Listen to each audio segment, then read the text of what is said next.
c'est tous les jours de manche. Et Arnaud bonjour Demanche à est avec tous. nous. Salut Arnaud. Bonjour. Alors aujourd'hui, c'est mercredi, c'est ravioli et surtout, c'est Ligue des Champions.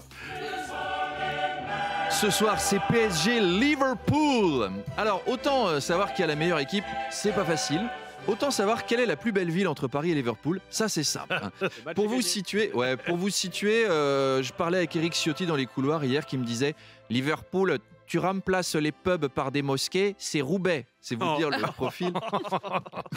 Hein, Charles, vos copines vous ont jamais dit Bébou, Charlie-nous, si on se faisait un petit week-end romantique à Liverpool. Bah non, on fait pas ça, non. Bah non, Charlie-nous. Bah non, poupée, tu sais bien qu'avec l'humidité, mon chignon il pendouille. Oh non. C'est pas possible.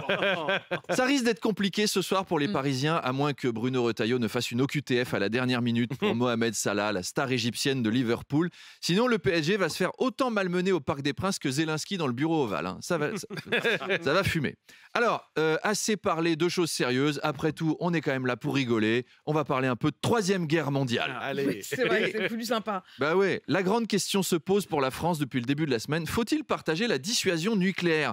En fait, une dissuasion nucléaire, c'est un petit peu comme une brosse à dents. Au départ, t'es pas chaud pour la prêter. Moi, par exemple, j'ai un voisin polonais qui a des dents toutes pourries. Bah, si je sens qu'il est en galère de brosse à dents, s'il me dit « Arnaud, prête-moi ta brosse à dents, il y a une jolie Russe qui veut venir chez moi », je suis pas sûr. Et les pays d'Europe parlent de plus en plus d'une défense commune, tous ensemble. Tremble Poutine, car oui, l'Europe est en train de discuter de la création d'une commission pour mettre sur pied un congrès de défense militaire. Emmanuel Macron, il parle ce soir aux 20h, il va nous dire « Française, Français, résistante, résistant, Jean Moulin, Jean Mouline, ici Londres, ici Bruxelles, ici Paris, l'Europe va s'unir. Nous lancerons un Grenelle de l'armement du Ségur de la liberté, réunissant les 2/3 des 27 États membres en un forum stratégique préparant une convention prélude à un comité avec statut d'observateur spécial pour les États baltes, évidemment. Et bien entendu. Nous rédigerons un traité qui sera soumis au vote des 27 populations. Et si c'est le oui qui l'emporte dans les 27 États, on aura une armée commune dans moins de 15 ans. L'Ukraine est sauvée. Formidable. Un sondage, Arnaud, révèle que 11% des Français souhaitent que Cyril Hanouna se présente à la présidentielle. 11%, ou comme Laurent Wauquiez appelle ce chiffre, ce rêve bleu, ce score inatteignable. Dites donc, au rythme où ça va, 2027, on va voter Cyril Hanouna pour faire barrage à Francis Lalanne, on va rien comprendre. Dans ce sondage, Hanouna fait un score à peu près équivalent à Valérie Pécresse ou François Bayrou, ce qui annonce pas une grosse victoire. On n'est pas sur des winners avec les deux. Si j'étais Hanouna, je me dirais, la politique... Valérie Pécresse, la dernière fois, elle a dû rembourser 5 millions. C'est beaucoup, quoi. Mais il y a eu des destins un peu comparables. Zelensky aussi a commencé comme comique. Peut-être que ce sera super d'avoir Hanouna quand Poutine décidera de nous envahir. En plus, non mais au moins on n'aura pas de guerre sur notre territoire. Avec que des potes de Bolloré au gouvernement, on accueillira les Russes tout de suite à bras ouverts. 0 dégâts, 0 gravats. Hanouna, comme c'est pratique. C'est bien foutu. Arnaud, les dirigeants européens souhaitent voir les dépenses de défense.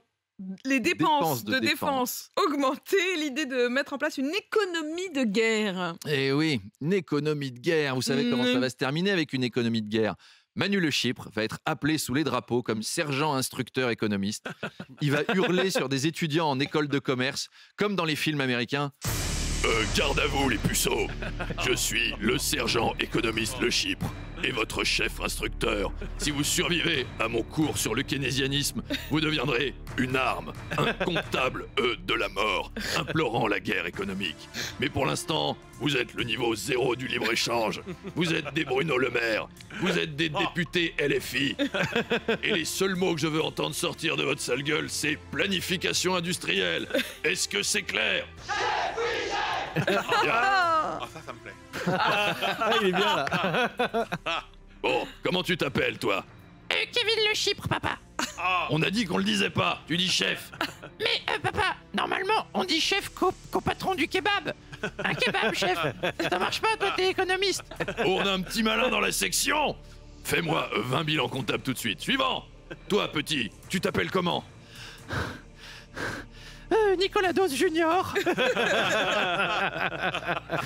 Et je suis là parce que l'économie de guerre, ça marche pas, quoi.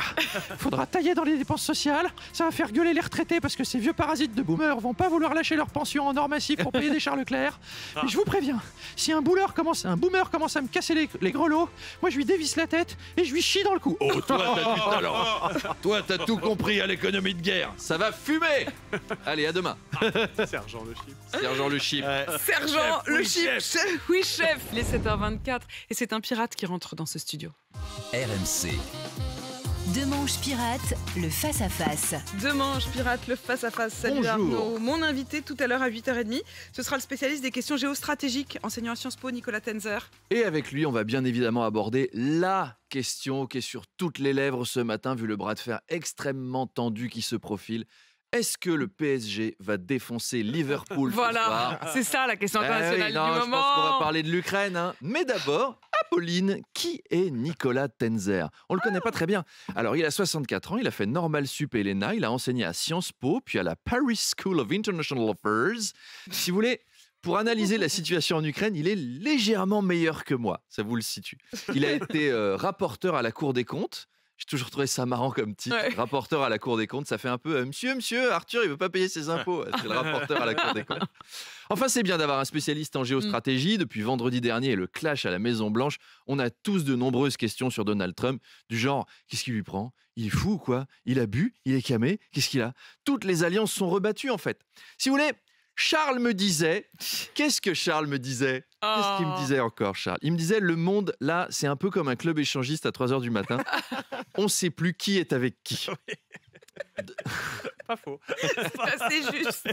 Donald Trump a coupé l'aide à l'Ukraine au nom de la paix. Vladimir Poutine a trouvé ça super au nom de la paix aussi. C'est la paix. Tout le En monde fait, est pour la paix. ouais, Trump et Poutine, c'est John et Yoko. Imagine there's no country except Russia and USA. C'est les anges de la paix. Ils vont créer l'OGVP, l'organisation des gentils qui veulent la paix, avec Poutine, Trump, Xi Jinping, Kim Jong-un, Erdogan et Netanyahou. Ils vont faire une grande armée de défense pour attaquer les gens agressifs comme le Canada, par exemple, et ramener la paix dans le monde. Et on fera une ronde en se tenant la main, en regardant la guerre pour la paix. Ce sera tellement beau. Blague à part, c'est la merde, voilà. Oh là là. Rendez-nous le bon vieux temps de la semaine dernière. Vous savez, le bon vieux temps où on invitait Michel-Édouard Leclerc et que notre plus gros souci, c'était le caprice des dieux qui augmentait de 3%. Allez, rendez-vous avec Nicolas Michel-Édouard Tenzer. Leclerc. Ouais, Michel-Édouard, reviens.